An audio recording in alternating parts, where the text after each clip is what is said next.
Everyone, today we are going to see Renaissance in Indian English prose. So, uh, in Indian English prose, India में इसका कब पूर्ण जागरण हुआ, मतलब कि फिर से इसमें कब लोगों के बीच में इसके बारे में कब से जागरूकता फिर से कब आई। तो 19th और 20th सेंचुरी में इंडिया में प्रोज का फिर से जागरण हुआ, मींस इंग्लिश प्रोज का। और इस समय लोगों के बीच में शिक्षा, समाज सुधार और भक्ति की भावना बढ़ी। और ये क्यों बढ़ी? बिकॉज के जो ब्रिटिशर्स थे, अंग्रेज़ थे, उनके शासन के दौरान शिक्षा शुरू हुई, मीन्स पढ़ाई लिखाई शुरू हुई, जिसमें भारतीयों को नए विचार मिले, मतलब उनको नए नए सोचने के विचार मिले, जिसमें से एक था इंग्लिश प्रोज के तरफ।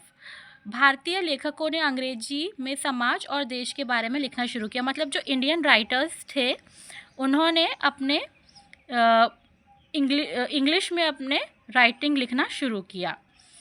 और इस रिनाइसेंस में की शुरुआत कहाँ पर हुई है? कोलकाता में, कैलकाटा जिसको भी कोलकाता बोलते हैं। तो इंडियन रिनाइसेंस कहाँ पे शुरू हुआ है? कोलकाता में।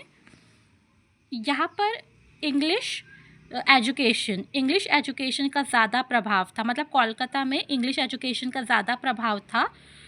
लोगों ने पश्चिम देशों से विचार जैसे विज्ञान, तर्क और समानता के बारे में सीखा, मीन्स वहाँ से लोगों ने सीखा है philosophy, western philosophy, science, rationalism and liberalism, जिसको हिंदी में क्या बोलते हैं? विज्ञान, तर्क करना, समानता के बारे में सीखा, जिससे समाज में चेंजेस पैदा हुए, है ना। ये सब चीज़ें जब लोगों ने, इंडिया के लोगों ने सीखा तो उनके बीच में चेंजेस शुरू हुए। राजा राम मोहन रॉय को भारतीय, मतलब इंडियन रिनाइसेंस का क्या बोलते हैं? फादर बोला जाता है, ठीक है। One of the most important figures of this period was Raja Ram Mohan Roy. He often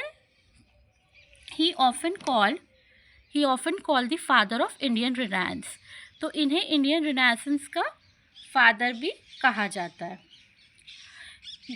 और फिर राजा राम मोहन रॉय ने किसके अगेंस्ट लिखा है? जो कि है चाइल्ड मैरिज, सती और कास्ट डिस्क्रिमिनेशन, मतलब कि जाति का भेदभाव, जैसी गलत चीज़ों के बारे में, ईविल चीज़ों के बारे में, बुराइयों के बारे में उन्होंने क्या किया है? विरोध किया है। और उन्होंने इंग्लिश लिटरेचर में समाज सुधारने की कोशिश की है, ठीक है। इंग्लिश लिखते हुए इंग्लिश लैंग्वेज में अपोज किया ये सब चीज़ों का, और वो सब के बारे में लिखा है।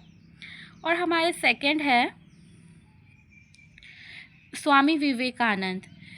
स्वामी विवेकानंद में भी इंग्लिश लैंग्वेज में बहुत सारे लेख लिखे हैं। उन्होंने 1893 में पार्लियामेंट ऑफ वर्ल्ड्स में रिलीजियंस में भाषण दिया और दुनिया को भारतीय संस्कृति और धर्म के बारे में बताया। उनके विचारों से लोगों में बहुत ही आत्मविश्वास, मतलब बहुत ही कॉन्फिडेंट आया कि उन्होंने ये सब बारे में बताया है अपने एक parliament of the world religions के एक लेक्चर में और एक भाषण में। और सेकंड कौन है? रविंद्रनाथ टैगोर।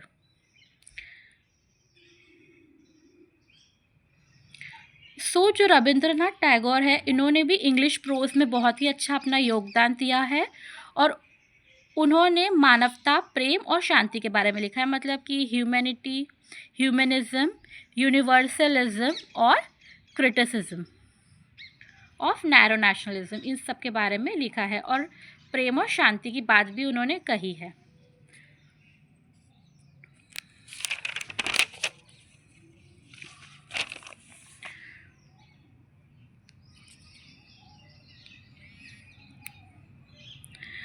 रविंद्रनाथ टैगोर के बाद महात्मा गांधी ने भी इंग्लिश प्रोज का बहुत ही यूज़ किया है, किसमें? अपनी किताब हिंद स्वराज में। और उन्होंने हिंद स्वराज बुक में किसके बारे में लिखा है? सत्य, अहिंसा, स्वराज की बात की है। और उनके जो राइटिंग है वो बहुत ही कैसी लैंग्वेज पे है? बहुत ही ईजी और क्लियर लैंग्वेज पे है, for simple people, for simple audience. और उनके जो पॉइंट्स है प्रोज के, जो इम्पोर्टेंस है वो क्या है, nationalism, rationalism, cultural revival, simple and direct style, ये 5 पॉइंट्स दिए हैं। मतलब कि समाज सुधारने की भावना, मतलब कि इच्छा भावना, और देशभक्ति, है ना, देशभक्ति और राष्ट्रवाद, और सिंपल लैंग्वेज मीन्स सरल और स्पष्ट भाषा, और अपने क्या है, नेशनलिज्म पर गर्व, मतलब कि अपनी इंडियन कल्चर पर गर्व होना, ठीक है। और न्यू एंड कैसे विचार, न्यू और नए विचार पर, ये 5 पॉइंट्स हैं उनके, नए और तर्कपूर्ण विचार। और लास्ट में उन्होंने ये कहा है कि जो भारतीय प्रोज है, मतलब कि जो अपना इंडियन इंग्लिश प्रोज है, ये अपने इंडियन हिस्ट्री का एक बहुत ही इम्पॉर्टेंट समय था, जिसमें बहुत ही ज़्यादा अपने इंडिया में सुधार आया है और लोगों में बहुत ही नेशनलिज्म की भावना बढ़ी है,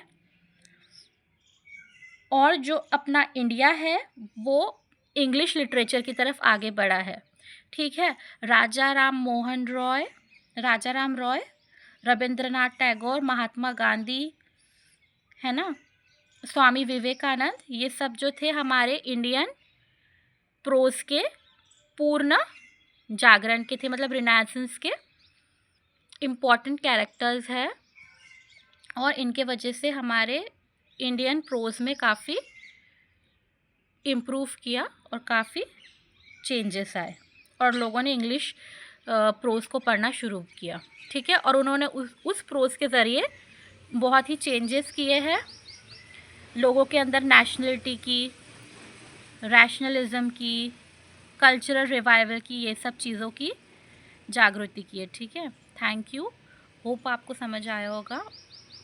थैंक यू सो मच।